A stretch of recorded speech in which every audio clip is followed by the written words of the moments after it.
Hi friends, welcome to Vanilla Kitchen. இன்றைக்கி நம்ம கிச்சனில் ரொம்பவே டேஸ்டியான எல்லாருக்கும் பிடிச்ச செட்டிநாடு சிக்கன் கிரேவி எப்படி பண்ணுறதுன்னு தாங்க பார்க்க போகிறோம். இது நம்ம மசாலாலாம் அரைச்சி செய்யும்போது இதனோட டேஸ்ட்டும் மனமும் அவ்வளோ சூப்பராக இருக்குங்க. இது சப்பாத்தி, பூரி, ரொட்டி இதோட வச்சு சாப்பிட்றதுக்கும் நல்லாயிருக்கும். சூடான சாதத்தோடு வச்சு சாப்பிடும்போது அவ்வளோ சூப்பராக இருக்குங்க. வாங்க இந்த செட்டிநாடு சிக்கன் கிரேவி எப்படி பண்ணுறதுன்னு வீடியோக்குள்ளே போய் பார்க்கலாம். நீங்கள் இப்போ தான் ஃபர்ஸ்ட் டைம் நம்ம சேனல் பார்க்குறீங்கன்னா மறக்காமல் சப்ஸ்கிரைப் பண்ணிவிட்டு பக்கத்தில் இருக்கிற பெல் ஐக்கானை கிளிக் பண்ணி ஆளுன்ற ஆப்ஷன் அழுத்திடுங்க. அப்போ தான் நான் போடுற வீடியோ உங்களுக்கு நோட்டிஃபிகேஷனாக வரும். வாங்க இப்போ வீடியோக்குள்ளே போகலாம். சிக்கன் கிரேவி பண்ணுறதுக்கு ஸ்டவ் ஆன் பண்ணி கடாய் ஒன்று வச்சிடலாம். அதில் 2 டேபிள் ஸ்பூன் அளவுக்கு ஆயில் சேர்த்துக்கோங்க. சேர்த்துட்டு 1 ஸ்பூன் சோம்பு, 1 ஸ்பூன் சீரகம், அரை ஸ்பூன் அளவுக்கு மிளகு, கொஞ்சமாக கல்பாசி, 2 பிரியாணி இலை, 3 துண்டு பட்டை, 4 லவங்கம், 5-6 வரமிளகாய் சேர்த்துக்கோங்க. இது கூடவே 1.5 ஸ்பூன் அளவுக்கு மல்லி சேர்த்துருங்க. சேர்த்துட்டு 2 கொத்து கருவேப்பிலை சேர்த்துட்டு இதை நம்ம மிதமான ஹீட்டில் வச்சு நல்லா ஃப்ரை பண்ணிக்கணுங்க. அடுப்பை லோ ஃப்ளேமில் வச்சுட்டு இது போல் நல்லா மிக்ஸ் பண்ணிக்கோங்க. அந்த மசாலாவோட பச்சை ஸ்மெல்லாம் போய் நல்லா வறுபட்டு வரணும், அது வரைக்கும் நல்லா மிக்ஸ் பண்ணிக்கோங்க. மசாலாலாம் நல்லா வறுபட்டுருச்சு. இந்த ஸ்டேஜில் நம்ம துருவி வச்சுருக்கிற தேங்காவை உள்ளே சேர்த்துடலாங்க. அரை மூடி தேங்காவை இது போல் துருவிட்டு உள்ளே சேர்த்துக்கோங்க. சேர்த்துட்டு இதை நல்லா மிக்ஸ் பண்ணிக்கலாம். தேங்காய் நல்லா வறுபட்டுருச்சிங்க. இந்த ஸ்டேஜில் நம்ம ஸ்டவ் ஆஃப் பண்ணிவிட்டு மிக்ஸி ஜாரில் மாற்றிடலாம். இதை நல்லா ஆற வச்சு நம்ம அரைச்சி எடுத்துகிட்டு வந்துடணுங்க. பாருங்கள், இந்த அளவுக்கு அரைச்சி எடுத்துகிட்டு வந்துடலாம். ரொம்ப நைஸாகவும் இருக்கக்கூடாது, ரொம்ப கரகரப்பாகவும் இருக்கக்கூடாது. ஸ்டவ் ஆன் பண்ணி கடாய் ஒன்று வச்சுக்கோங்க.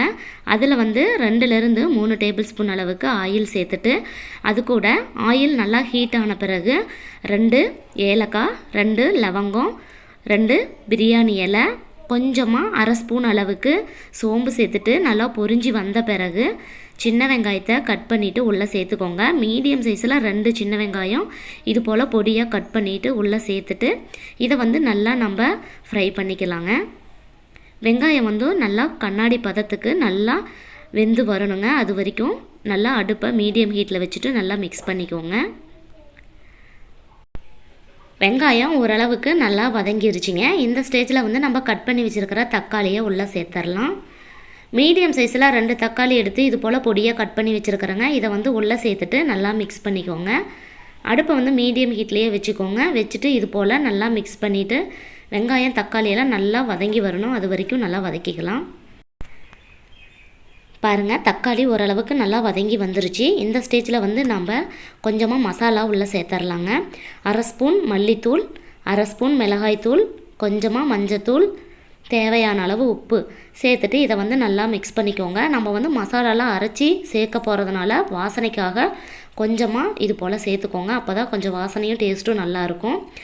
இது கூடவே நம்ம கொஞ்சமாக தண்ணி சேர்த்துட்டு மசாலா நல்லா வெந்து வரணும், அது வரைக்கும் நல்லா வேக வச்சுக்கலாங்க. பாருங்கள், நம்ம சேர்த்த மசாலாலாம் நல்லா வெந்துருச்சு. தக்காளி வெங்காயம் எல்லாமே நல்லா சாஃப்டாக வெந்துருச்சு. இந்த ஸ்டேஜில் நம்ம வாஷ் பண்ணி வச்சுருக்கிற சிக்கனை உள்ளே சேர்த்துடலாங்க. நான் 1 கிலோ சிக்கன் எடுத்துருக்கிறேங்க. அதை 2-3 டைம் நல்லா வாஷ் பண்ணிவிட்டு உள்ளே சேர்த்துடலாம். சேர்த்துட்டு இதை நல்லா மிக்ஸ் பண்ணிக்கோங்க. நம்ம எப்போவுமே சிக்கன், மட்டன் இதுக்கெல்லாம் மசாலா அரைச்சி செய்யும்போது அதனோட டேஸ்ட்டு அவ்வளோ சூப்பராக இருக்குங்க. அதுவும் அம்மியிலலாம் அரைச்சி செய்யும்போது ரொம்பவே டேஸ்ட்டு சூப்பராக இருக்குங்க. இது போல் எல்லாத்தையும் நம்ம நல்லா மிக்ஸ் பண்ணிடலாங்க. நம்ம இன்றைக்கி மிக்சியில் அரைச்சி தான் செய்ய போகிறோம். அம்மி இருந்துச்சுன்னா நீங்கள் அம்மியில் அரைச்சி கூட செய்யுங்க, இன்னும் சூப்பராக இருக்கும் டேஸ்ட்டு. இது கூடவே 3லேருந்து 4 டேபிள் ஸ்பூன் அளவுக்கு இஞ்சி பூண்டு பேஸ்ட்டு சேர்த்துக்கோங்க. இது போல் சேர்க்கும்போது உங்களுக்கு இன்னும் சூப்பராக இருக்குங்க. ஆயிலில் சேர்க்கும்போது நல்லாயிருக்கும். இது போல் சேர்த்து பாருங்கள், அப்போவும் டேஸ்ட்டு நல்லாயிருக்குங்க.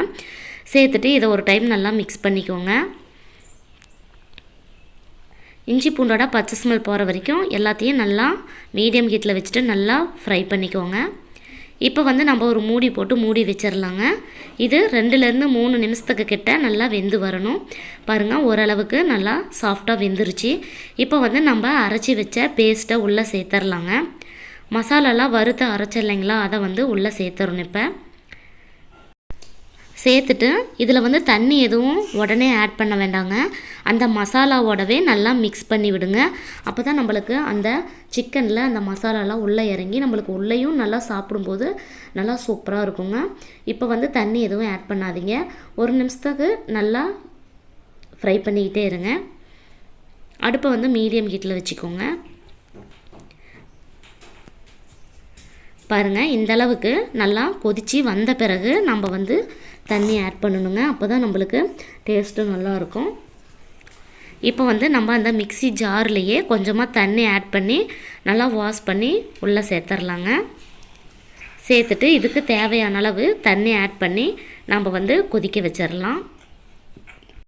இதுக்கு வந்து தண்ணி அதிகமாக தேவைப்படாதுங்க. சும்மா கொஞ்சமாக மட்டும் சேர்த்துக்கிட்டிங்கன்னா போதும். அப்போ தான் நம்மளுக்கு அந்த செட்டிநாடு கிரேவி அந்த டேஸ்ட்டு கிடைக்குங்க.